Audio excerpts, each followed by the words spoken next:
Okay, so now let's come to two more levels. Okay, before I get to the mass level, let's talk about the intermediate level of organized groups. They could be political parties, they could be social movements, they could be civic organizations. There's kind of a meso level between kind of elite leaders, voices, influential individual actors, and kind of the diffuse mass public. And here, democracy would be consolidated when all of the politically significant, not just parties, but interest groups and social movements embrace the legitimacy of democracy, or at least don't reject it, and accept the specific constitutional rules of democracy in their statements, their rhetoric, their tweets these days. We didn't have Twitter when I started developing this framework.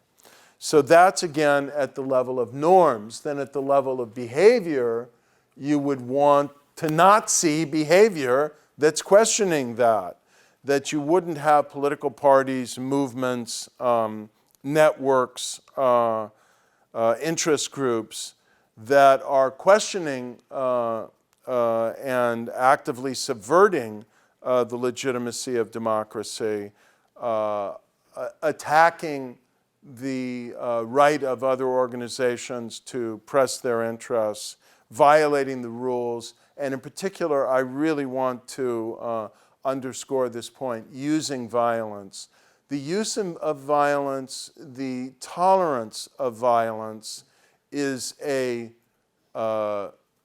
bright, burning red flag in the of warning about deconsolidation or instability. Okay, then we get to your question about the mass level of democratic commitment. What do people believe and think? And here we've got a lot of public opinion data that I want to get to as expeditiously as possible.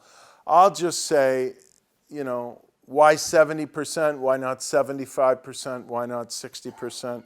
It's just been a kind of intuitive judgment I've come to that if you can get to and sustain a threshold of about 70% of the public actively embracing and supporting the worth of democracy and the specific institutional arrangements of democracy and rejecting authoritarian alternatives,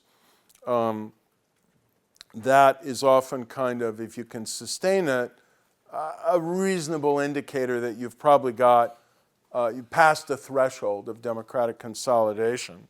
And if you don't have more than 10 or 15% of the public kind of embracing undemocratic norms and values, because you're always going to have some who are just detached and not thinking about it. And then at the behavioral level, you don't want Nazis marching in the streets, particularly without being denounced by the country's president.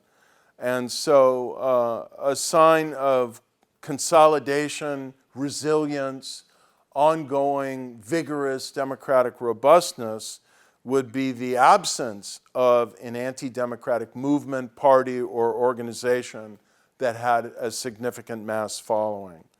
And really kind of widespread, autonomous, very energetic denunciation of any of this kind of stuff if it ever does kind of emerge on a smaller scale.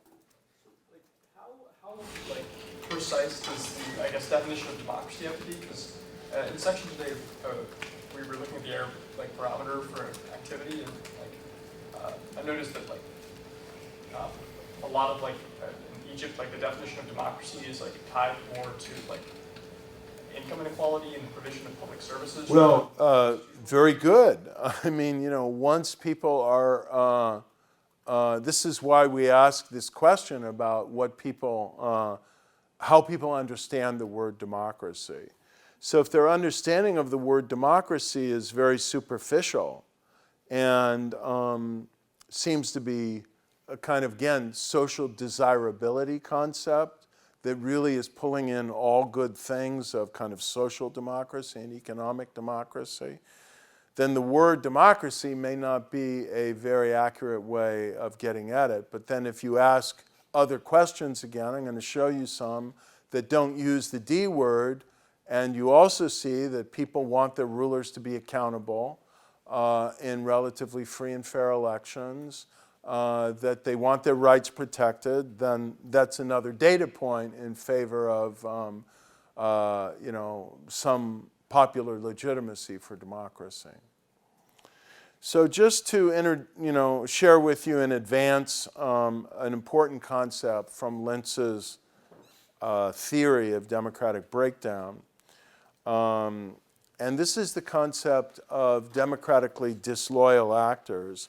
These are the people, the Hugo Chavezes, that are trying to overthrow democracy through force and fraud, and are willing to curtail the rights of their political adversaries, or they get to power, Viktor Orban, Recep Tayyip Erdogan, whoever it might be, and they kind of delegitimize their opposition as, quote, instruments, this is Lintz's language, of outside secret and conspiratorial groups, but it could certainly be Erdogan's language, right? And, these, interestingly, Lintz argues, are often not the greatest danger to democracy. The greatest danger to democracy is these people, the parties and politicians who are willing, quote, to encourage, tolerate, cover up, treat leniently, excuse or justify the actions of other participants that go beyond the limits of peaceful, legitimate politics in a democracy. The white nationalists who march in the streets, extremists of the left or right or whatever they might be, extremists on the internet who peddle hate and delegitimation and don't get countered. These are the things, because if you've got a long-running democracy, okay, the typical etiology of all this is you start seeing these kind of small signs of extremism, people testing the waters and testing the limits. And then the question becomes, what are the mainstream political leaders and parties going to do about this? Are they going to use it and exploit it and try and magnify it or turn it to their advantage? Or are they going to draw boundaries around it and delegitimize these delegitimizing forms of political expression and action? Another way of getting at this is the way that is, so have we got this up there on the website now, Bobby, from Levitsky and Ziblatt? Yep. Okay. And I believe all the reading now for this week should be on Canvas? Okay. So they have a very simple framework distilling, by the way, Steve Levitsky took this course 30 years ago, so someday you may be shaping this literature. It's just a very simple way of kind of boiling down a lot of what I've been saying, that there are two democratic master norms. We'll come back to this next week. One is tolerance, that you're willing to, tolerance for minorities, tolerance for different points of view, but most of all, tolerance and mutual respect for your opposition.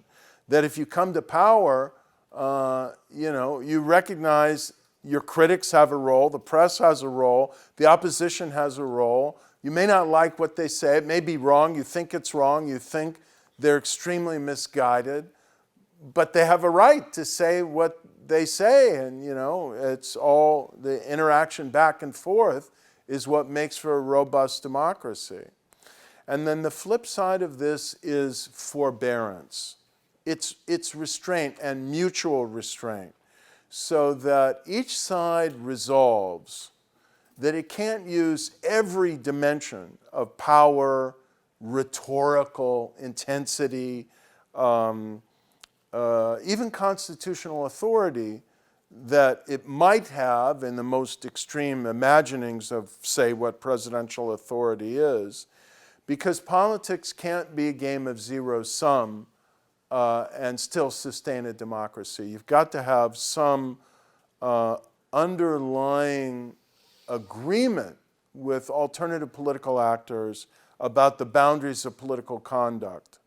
And when those go and everybody is just playing to maximum advantage, even to the articulation of questionable and debatable forms of acceptable or legal or constitutional conduct, then the fabric of democracy really begins to be eroded. Political polarization intensifies. That makes it more difficult to have tolerance and mutual respect, and things begin to unravel. And once again, you can question whether there is any reason to be concerned about our politics in the United States today in light of these two master concepts. Okay? So to summarize, Levitsky and Ziblatt identify 4 warning signs of incipient authoritarian behavior that, if you want to flip it in the framework of what we're talking about, could be seen as signs of deconsolidation. Prominent actors, individual and organizational, emerging or kind of shedding their restraints to reject the democratic rules of the